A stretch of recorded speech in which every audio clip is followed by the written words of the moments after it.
arratsaldeon eta ongi etorri iraileko ohiko udalbatza honetara. Hasi aurretik, aipatu nahi dut, Xabier Fondon zinegotzia bajan dagoela eta bere botoa delegatu egin duela. Besterik gabe, hasiera emango diogu udalbatzari. Arratsaldeon.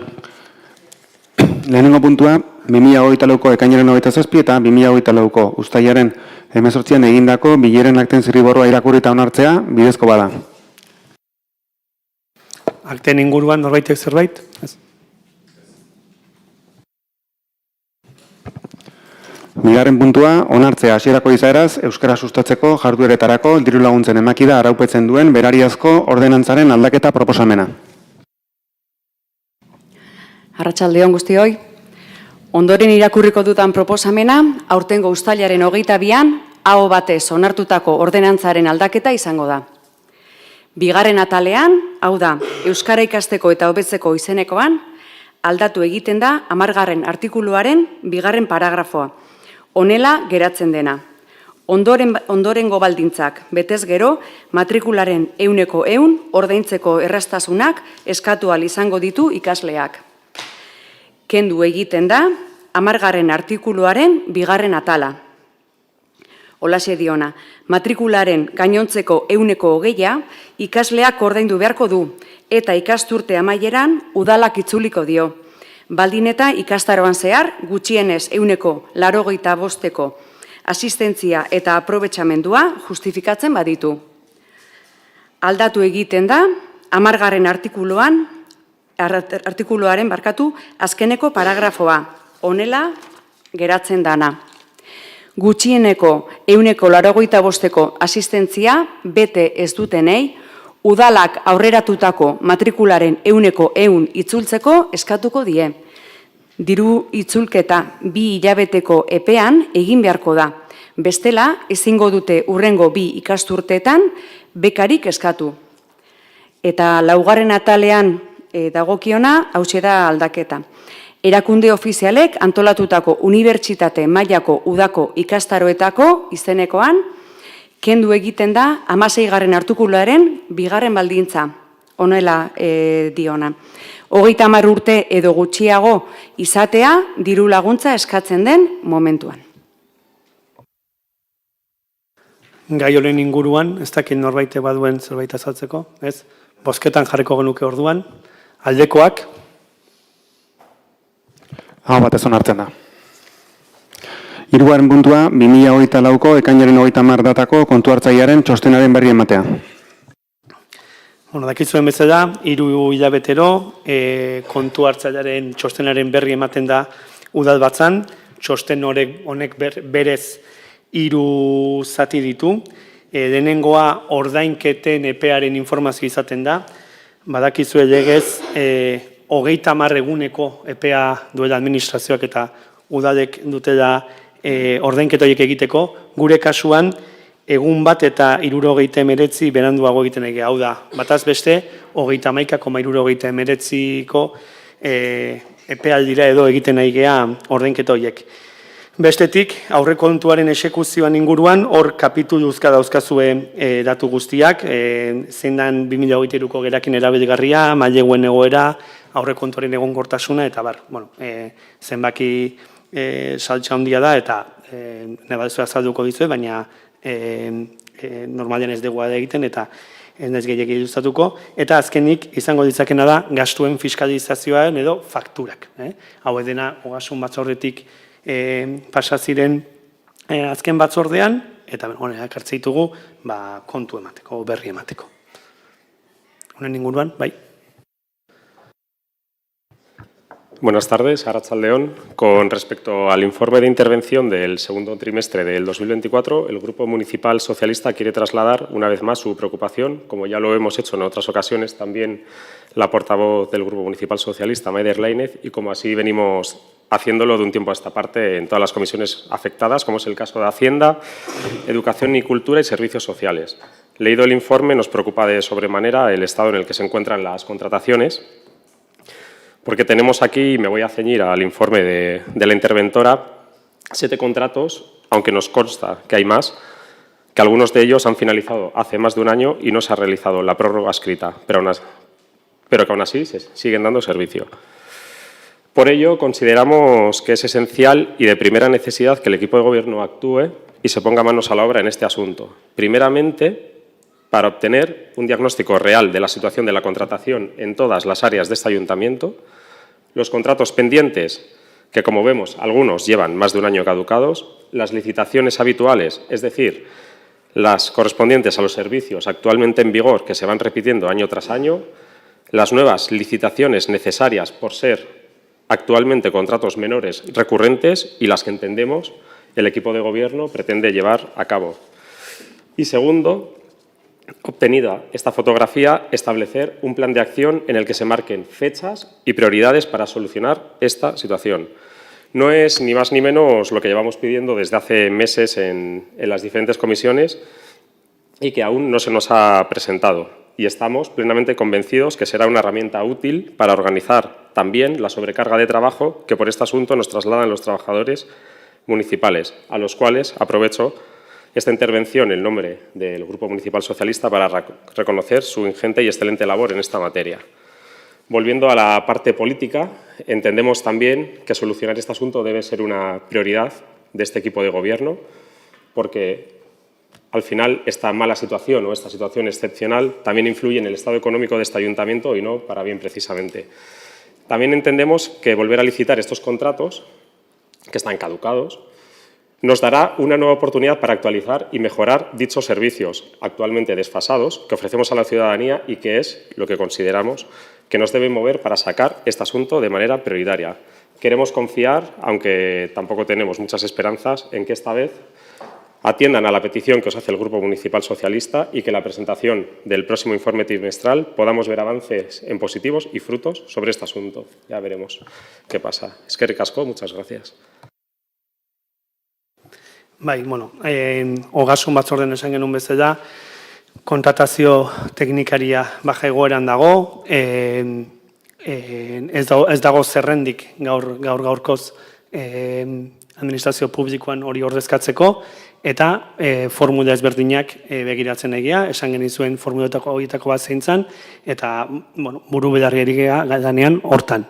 Horrez gain, nik eskertu behar daukat, idazkaria lan handi egiten ari da, dauden plegu horiek ateratzeko, eta guk bide hortan jarraituko dugu, eta zuk esan dezun bezala, hurrengo 3 hilabeteko informean edo egoera hobea izatea nahi dugu eta uste dugu horrela izango da. Bueno, querría aprovechar también para sumarme al agradecimiento del señor alcalde a la labor que está haciendo el secretario, una labor extra que, como decíamos, sí es verdad que no he querido hacer mención a la situación del área de contratación, porque corresponde a la situación personal de un trabajador, pero sí que es cierto que independientemente de que esté o no esté, o venga un sustituto o otra sustituta, este trabajo hay que hacerlo. Este diagnóstico hay que hacerlo. O sea, no podemos seguir improvisando más y que quien venga se encuentre una montaña de papeles cuando tenemos contratos que están caducados y que corre serio riesgo, o sea, de que se pueda ejecutar o de que esas empresas mañana digan que no la cometen. Entonces, por lo tanto, vuelvo a decir que emplazamos a que se haga, que se nos pase y veremos dentro de 3 meses los frutos de ellos. Gracias.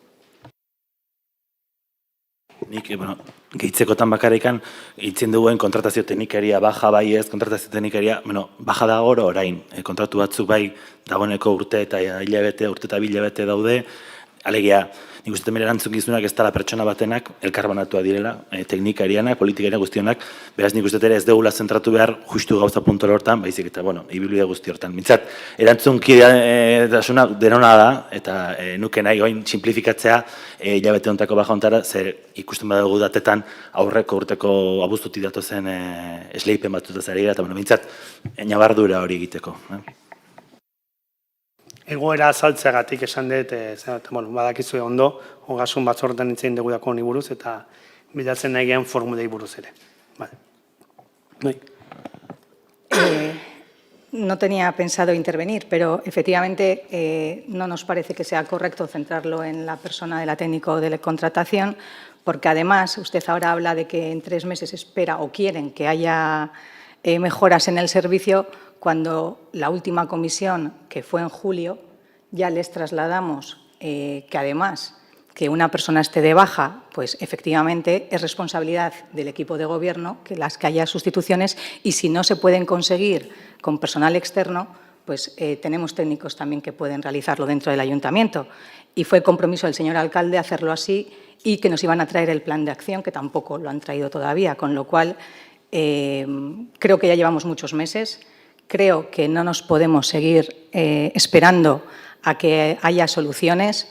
Como muy bien se ha dicho, hay pliegos que requieren que ya sean sacados nuevamente y, desde luego, tienen las herramientas para poder hacerlo, con lo cual, por favor, les pedimos que aterricen ya, que ya llevan mucho más de un año, que fue el tiempo que nos dieron a nosotros, y de verdad que aterricen, céntrense y, desde luego, pongan soluciones a los problemas que tiene este ayuntamiento. Eskerrik asko.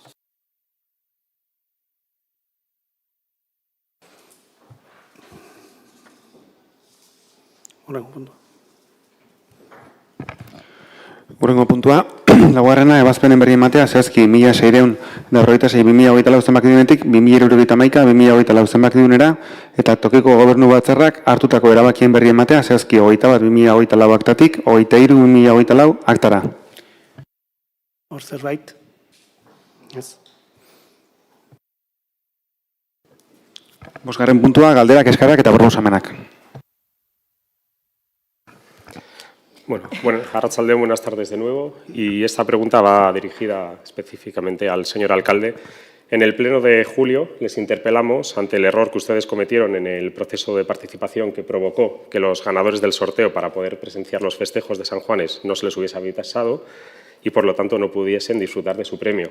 Entonces, publicaron una nota de prensa en la que admitían su error, pedían disculpas y anunciaban, y leo literal: el Gobierno municipal pondrá medidas para que este tipo de errores no vuelvan a repetirse. Bien, en aquella interpelación, como les digo, en el mes de julio, les pedimos que, por favor, nos detallasen qué tipo de medidas eran, porque por lo menos el Grupo Municipal Socialista las desconocía. Lejos de detallarlas en este pleno, usted, en primera persona, asumió el compromiso de que en la siguiente Comisión de Cultura que se celebrase nos traerían dichas medidas. Leo literal del acta su intervención: Hurrengo kulturako batzordean izango duzue neurrien berri. Pues bien, convocada y celebrada la Comisión de Cultura el pasado 18 de septiembre, nos llega el primer incumplimiento de su palabra dada, tanto en sesión plenaria, ni neurrien berri, ni rastro de su compromiso. ¿Y cuál es la consecuencia de la falta de medidas, de las medidas prometidas por usted? Pues que 7 días después de celebrarse dicha comisión, celebran ustedes un sorteo para regalar 6 invitaciones dobles para el Campeonato de Bertsos de Guipúzcoa que se celebra en Bastero y cometen otro grave error en el proceso. Esta vez celebran el sorteo y publican el nombre de las personas ganadoras, estando aún el sorteo en vigor, concretamente el día 25 de septiembre, un día antes de que se acabase el plazo fijado por ustedes para el día 26 y que anunciaron tanto en nota de prensa como en la cuenta oficial de Facebook, en la de Twitter, en la de Instagram, en la web, en el canal de WhatsApp y en las crónicas del Diario Vasco de ayer, día 25, y de hoy, día 26.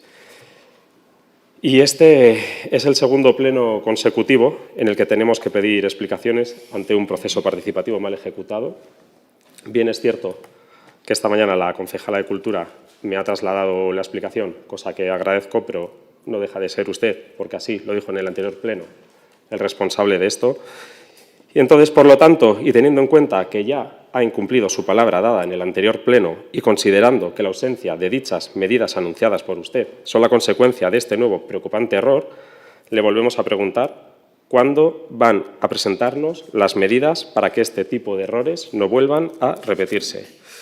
Este grupo municipal les va a dar la primera de las medidas preventivas para que no vuelvan a producirse este tipo de situaciones, y es una que ya os dijimos en el pasado pleno de julio, y es que si no están dispuestos o no están preparados para asumir correctamente y con garantía dichos procesos participativos, que directamente no los celebren, porque los ciudadanos ponen ilusión y ganas que luego se convierten en frustración, desilusión y descrédito para esta institución. Muchas gracias.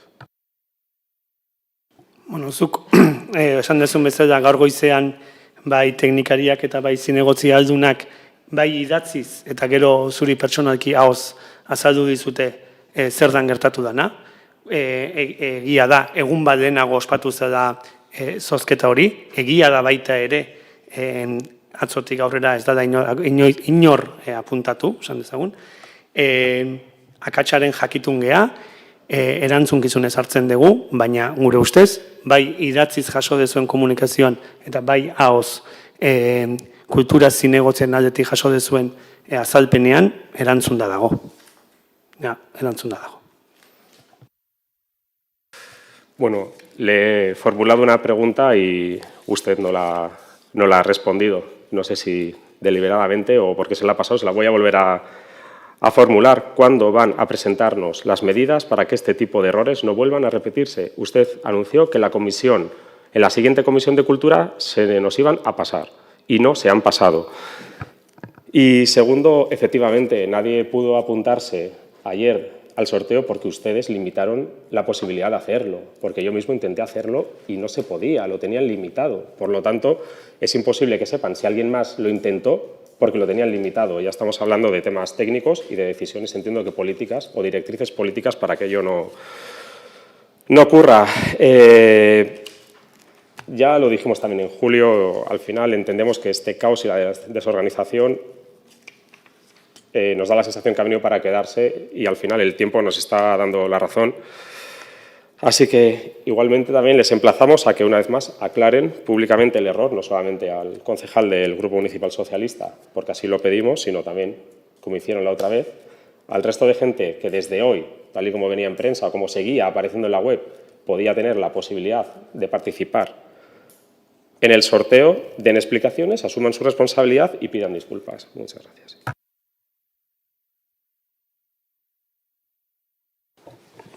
Bueno, guk gomendioa oerregu bat inber dugu. Dauka lotura interventorearen txostenarekin baita ere, baina da udalak erabiltzen dituen zerbitzu edo asistentzia edo proveedore horien inguruan, ez? Ikusten da eta hala dio teknikariak maiztasun handiz errepikatzen diren proveedora batzukin lan egiten dela, ez? Eta jardun hori ez da zuzena, eta nik uste torre ime dugula saiaketa bat, esfortzu bat, esango nuke, baitera urgentea lizitazio irekiak egiteko, eta leia ireki batean edozin proveedorek parte hartzeko, eta batez ere ikusten dugulako, askotan sensazioa daukagu, eta honean esaten dugu, beti berdinakin ari garela lanean, ez? Adibidea jarriko dut oso grafikoa ulertzeko. Berriki, hirigintza sailak eskatu ditu 3 oferta, Bastero kulturgunearen inguruko urbanizazio guztia berritzeko, eraberritzeko. Pentsatu genezaken, justu hain dela hilabete batzuk 20 urte bete ditu eraikinak, eraikin hura egin zuten arkitektoak egon dira ekitaldietan, gutxinez airire gonbiatuko zitzaien. Gure sorpresarako ez?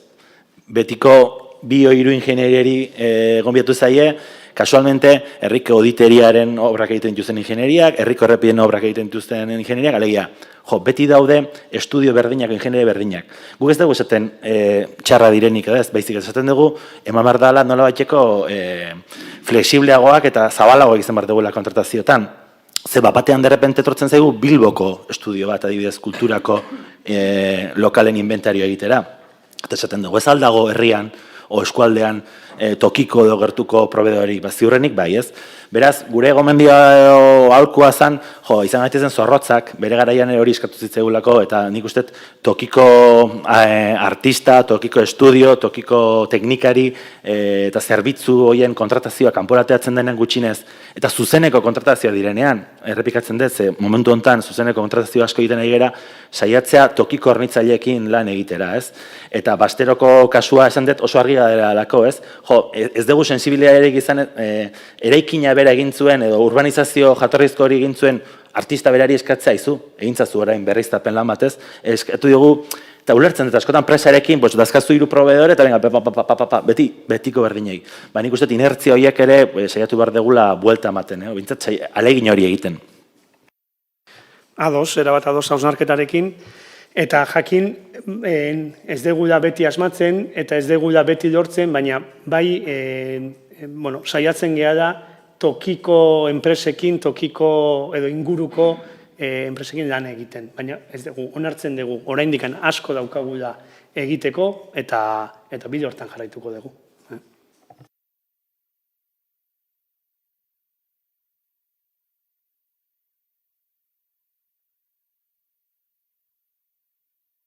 Gabe,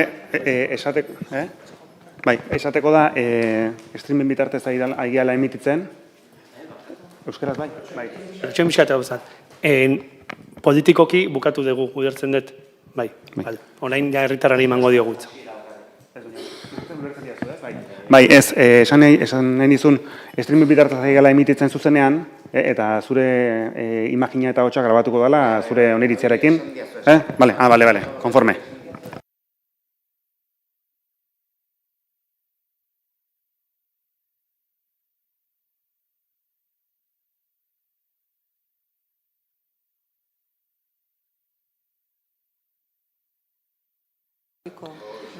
A ber, atxaldeon, aurreneko gauza. Nire esaera erderaz egingo dut, kanpotik ikusiko dutelako eta danak ulertzeko. Soy un ciudadano de Andoain. Perdonad si tartamudeo, que cuando estoy nervioso tartamudeo. Y vengo a exponer un problema que tenemos varios ciudadanos, que es la falta de alquileres sociales, vivienda de alquiler social. Hemos acudido al asistente social y nos deriva a Etxebide, porque dice que el ayuntamiento no tiene potestad para otorgar viviendas de alquiler social. ¿A dónde quiero llegar? Que el ayuntamiento tiene que tener algo de fuerza para no saltarse, sino coger y decirle a Etxebide, esto me lo quedo yo y otorgo yo, tanto a la gente que viene de fuera como a los de casa, a los de Andoain. Particularmente en mi caso, por mala fortuna, me quedé sin trabajo, he tenido una avería muy gorda en un brazo, una mala, ¿cómo se dice? ¿Cómo se dice? Un mal diagnóstico en el que estuve recuperándome 9 meses y he perdido 9 meses de paro y me han tenido que operar. Entonces ahora estoy en rehabilitación. Se me termina el paro en enero. Encima el casero me quiere vender la casa y me voy a quedar en la puta calle. Entonces mi molestia, y transmito lo de muchos ciudadanos, es que, coño, llevo yo aquí viviendo 48 años, desde que nací he pagado todos los impuestos y me voy a ver debajo de un puente porque me derivan a Etxebide. Y en Etxebide yo apuntaba desde que empezó Etxebide. Y me parece vergonzoso que un ayuntamiento no tenga la potestad y la fuerza de coger y decir tantas casas que hay libres en Andoain vamos a otorgar a personas también que estén en situación o que les venga mal la situación. ¿Por qué no se me otorga? Porque no tengo ni mujer ni hijos. Si llego a tener mujer e hijos, como hay muchas familias, ya estaría viviendo en otra casa. A mí ahora mismo me supone un 55% de mi salario lo que he pagado de piso. Entonces, me parece vergonzoso. Entonces, vengo a exponer que me parece vergonzoso. A mí me gustaría ver, tal y como se ve en las entradas de Andoain, machismoaren aurka en las entradas ya se pone eso. Me gustaría ver Andoain sin desahucios, porque es que yo me veo debajo de un puente en enero.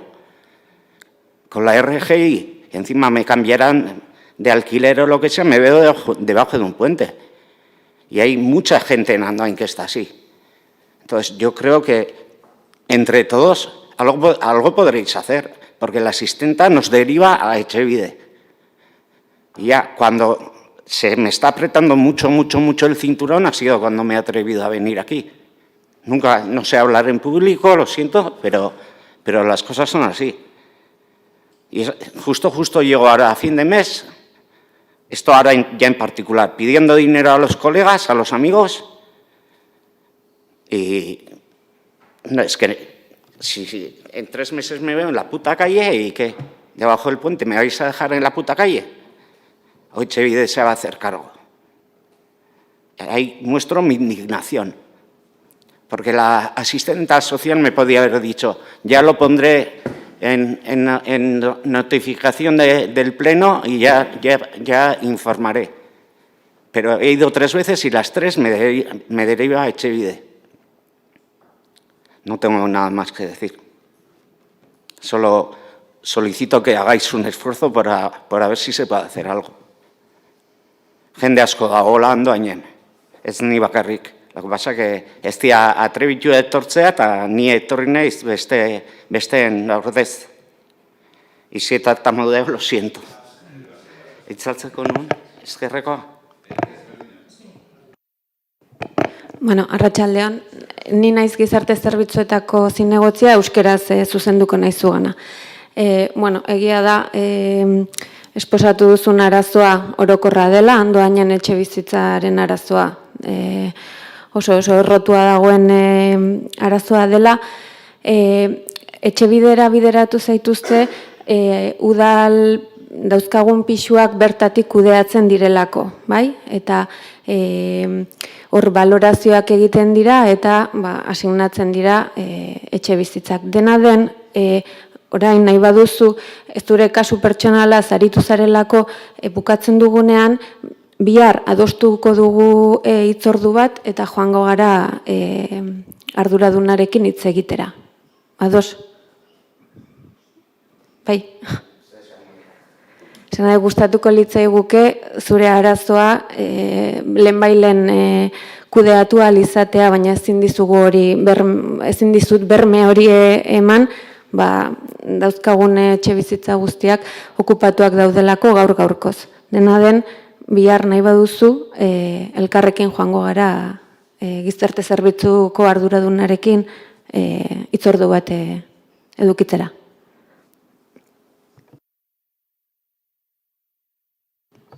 Bai, baina berdin esango dit.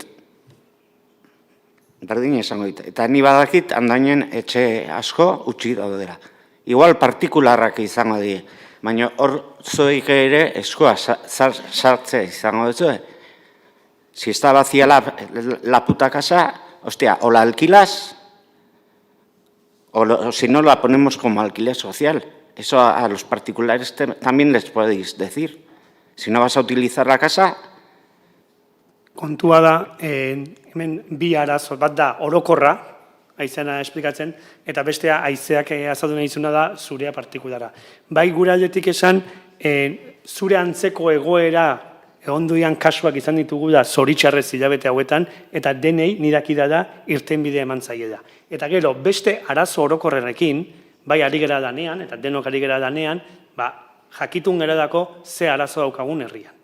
Horren bat dago, arazo orokorra, baina arazo orokorra hori etzaio hilabete batian edo bitan konponbide emango, baina bai aigea da norabide hortan danean, eta bestetik guk esatea daukaguna da, hilabete hauetan zoritxarrez kasua baino gehiago egon dira, kasu dedikatuak edo zurea bezalako izan ditzen, eta nirakira da bentsat, denei eman zaili irteera. Bai, baina ez dit balio logela bat ematea. Ez da esan irtenbidea logela bat ematea. Ez que zerbitzu sozialetako neskak esan zian, buskate una habitación. Horri buruzten baden badezu gero itzengo dugu, baina bi plano ezberdin dira, bat da... Bai, enteitzu zut. Orduan Bai, ni esposaitu ditut bi arazok. Osa, bai, adizkideen edo besteen orokorreko arazoa eta nerea personala. Eta adibidez, ni ontsa bertan, lehentasuna nire gai emango jot. Nahi 3 hilabetea ez zaizkik kalea juteko. Sin más. Tik esan dizut, zure antzeko kasuak bizitu izan ditugu da zoritxarrez hilabete hauetan eta irtenbidea eman diogu da denei.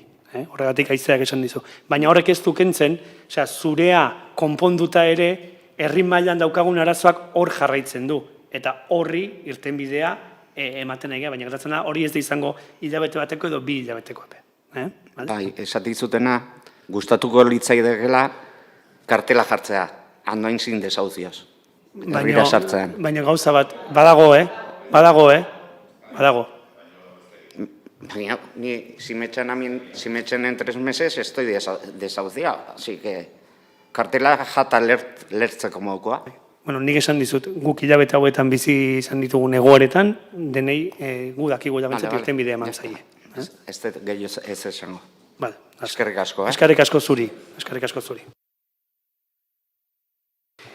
Bueno, besterik gabe orduan, udalbatza amaitutzat emango genuke. Mila esker eta ondo izan.